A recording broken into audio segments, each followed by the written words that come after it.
मिगनून से राना एहसान अफजल साहब इस वक्त हमारे साथ मौजूद हैं। जमीयत उलमा इस्लाम से हाफिज हुसैन अहमद हमारे साथ मौजूद हैं और आईपीपी के सीनियर रहनुमा हैं महमूद मौलवी साहब इस वक्त हमारे साथ मौजूद हैं। आप तीनों के से सर मैं खुशामदीद कहता हूं अपने प्रोग्राम में, लेकिन आप दोनों की इजाजत हो तो सर मैं राना एहसान अफजल साहब से जरा गुफ्तगू का आगाज करना चाहूंगा। एहसान साहब ये बताइएगा, आईपीपी से भी तो आप लोग मुआहिदा कर रहे थे ना सीट एडजस्टमेंट का, तो फिर पंजाब में नहीं कर रहा फिर आईपीपी से सीट एडजस्टमेंट, तो उनसे फिर इत्तेहाद किस चीज पर है? बिस्मिल्लाहिर्रहमानिर्रहीम। देखिए, अभी ये जो मामलात हैं कि सीट एडजस्टमेंट होती है नहीं होती, किस लेवल पे होती है, ये अभी फाइनल नहीं हुआ। इसकी अभी हतमी शक्ल जो है वो होगी, मीटिंग्स चल रही हैं, लेकिन क्या ये फाइनल शक्ल इख्तियार करता है वो अभी आने वाला वक्त बताएगा।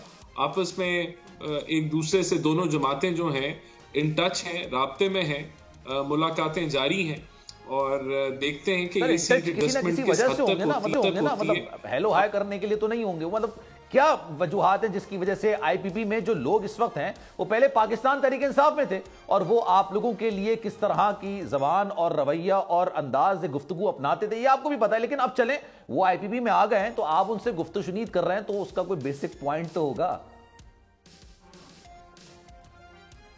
देखिए, हमारा तो एक ओवरऑल पॉइंट ये है, और वो ना सिर्फ पंजाब बल्कि बलूचिस्तान, सिंध और केपीके के अंदर भी है, और वो ये है कि जो रीजनल पार्टीज हैं जो बेसिकली वजारत उज़्मा के कंपटीशन में नहीं है हमारे साथ, और हम समझते हैं कि आगे आने वाले जो मसाइल हैं और जो हालिया मसाइल हैं पाकिस्तान के अंदर, उसके अंदर कंसेंसस के साथ आगे बढ़ने की ज़रूरत है।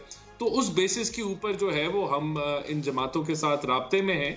लेकिन ये सीट एडजस्टमेंट होती है नहीं होती, किस लेवल पे होती है, डेफिनेटली जब जमातें आपस में मिलती हैं, कमेटीज फॉर्म होती हैं, तो उस पर फिर बातचीत होती है। ऑब्वियसली पंजाब में बहुत गुंजाइश नहीं है पीएमएलएन के पास सीट एडजस्टमेंट की, क्योंकि हमारे अपने कारकुन वर्कर्स जो पुराने साथी हैं वो एक कसीर तादाद में मौजूद हैं और उनके वो ख्वाहिशमंद हैं सूबाई और कौमी इलेक्शन के टिकट्स के लिए।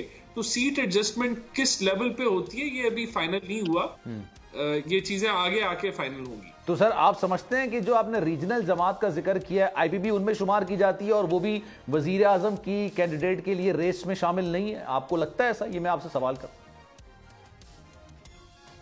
डेफिनेटली एक नई जमात है, अभी तो इसने एक सीट भी पहली दफा लेनी है, तो इसको तो आप ये कहेंगे कि इट इज अ न्यू जमात। जो कि क्या परफॉर्म करती है वो तो आगे आने वाला इलेक्शन बताएगा, तो इसको हम एक नेशनल जमात तो नहीं कंसिडर कर सकते।